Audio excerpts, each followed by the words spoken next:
ફેબ્રુઆરી માસની 7 તારીખે તિલકવાડા ગામના ખેડૂત પિતા પુત્રો ઉપર જગદાંબા કપાસ જેલના સંચાલકો દ્વારા બાંધીને માર મરાતા પિટિશન દાખલ। ફેબ્રુઆરી માસની 7 તારીખે તિલકવાડા ગામના ખેડૂત પિતા પુત્રો ઉપર જગદાંબા કપાસ જેલના સંચાલકો દ્વારા બાંધી માર મરાતા પોલીસ ફરિયાદ નોંધાઈ હતી। ખેડૂત પિતા પુત્રએ ન્યાય મળે તે માટે હવે હાઈકોર્ટના દરવાજા ખખડાવ્યા અને ડભોઈ વકીલ આરીફ મકરાણીની મદદથી હાઈકોર્ટના પિટિશન દાખલ કરવા કાર્યવાહી કરી હતી। તિલકવાડા તાલુકાના પૂજપુરા ગામના ખેડૂત દિનેશભાઈ ઈશ્વરભાઈ બારિયા અને તેમના પુત્ર કૌશિક દિનેશભાઈ બારિયા ફેબ્રુઆરી માસના 7મી તારીખે સંખેડા તાલુકાના હાંડોદ ગામે આવેલ જગદાંબા કપાસ જીન ખાતે કપાસ વેચવા ગયા હતા। તે સમયે કપાસની લેતી દેતી બાબતે ભાવને લઈને જીન માલિકો દ્વારા બાંધી માર મરાતા હોવાના આરોપ સાથે સંખેડા પોલીસ મથકે ફરિયાદ દાખલ કરવામાં આવી હતી, પરંતુ ખેડૂત પિતા પુત્રને પોલીસ જે કલમો આરોપીઓ ઉપર જે કલમો લગાવવામાં આવી હતી તેને લઈને ખેડૂત પિતા પુત્રને યોગ્ય ન લાગતા ડભોઈ વકીલ આરીફ મકરાણીના માર્ગદર્શન હેઠળ ખેડૂત પિતા પુત્રએ હાઈકોર્ટમાં ન્યાય માટે ગુહાર લગાવી હતી। રિપોર્ટર મિતમાચી, સિનોર સમાચાર ન્યૂઝ, ડભોઈ।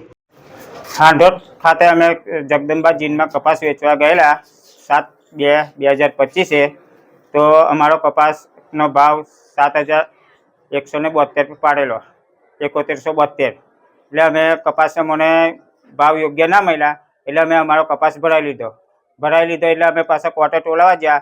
કોર્ટે ટોલાવીને અમારો કપાસનો વજન ઓછો પડ્યો એટલે અમે પાછા ભરાવા ગયા। પાછા ભરાવીને પાછા ટોલાવા ગયા કે હવે અમને નહીં તોલાય એમ કહીને મને હિતેશભાઈનો છોકરો એ મારા મોટા છોકરાને મારવા વળગી પડ્યો, ગાળો જબરજસ્ત દીધી છે અને પછી મોટા છોકરાને અમારા બાંધી દીધો અને એટલે પછી મને હો બાંધવા કરતા હતા એટલે મેં છૂટીને નાહી ગયો, મેં સીધો લઈ આવીને દવા પીધી। દવા પીધા પછી મને પોલીસ આવીને જોયું કે આપણે 2 જણને બાંધી દીધા છે અને અમે પોલીસ સ્ટેશનમાં ફરિયાદ કરી પણ અમને યોગ્ય ન્યાય નહીં મળ્યો। જે કલમો ઉમેરવાની હતી તે કલમો નહીં ઉમેરાઈ એટલે અમે હાઈકોર્ટના દ્વાર ખટખટાવ્યા છે એટલે હાઈકોર્ટમાં અમે પિટિશન દાખલ કરેલ છે।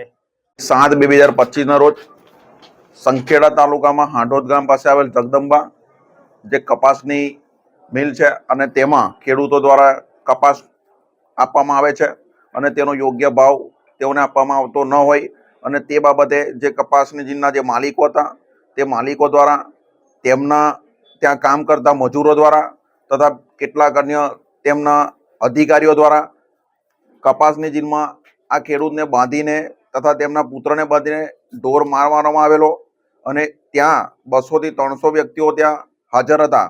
તેમની હાજરીમાં આ ખેડૂતને મારવામાં આવતા અને ત્યારબાદ આ ખેડૂતે સંખેડા પોલીસ સ્ટેશનમાં ફરિયાદ કરેલી અને તે ફરિયાદમાં યોગ્ય ન્યાય આ ખેડૂતને ન મળેલો હોય, જેથી આ ખેડૂતને લઈને નામદાર ગુજરાત હાઈકોર્ટમાં સ્પેશિયલ ક્રિમિનલ એપ્લિકેશન દાખલ કરેલી છે।